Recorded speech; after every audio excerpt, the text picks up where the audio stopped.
Xmox at VE. I was curious if Tom was still into that greasy stuff. Yes.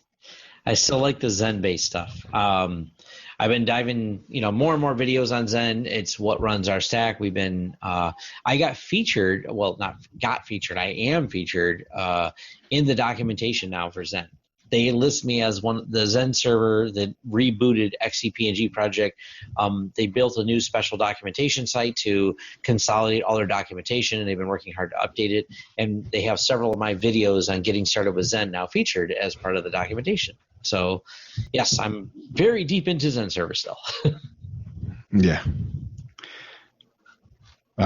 He goes on a fair few. Among them in that day will be like David, and the house of David will be like God, like the angel of the Lord before them. In that day I will set about to destroy all the nations that come against Jerusalem. I will pour out on the house of David and on the inhabitants of Jerusalem the spirit of grace and supplication.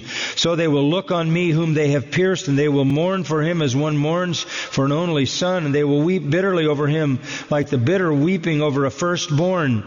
In that day there will be mourning in Jerusalem like the mourning of Hadad-Rimmon in the plain of Megiddo.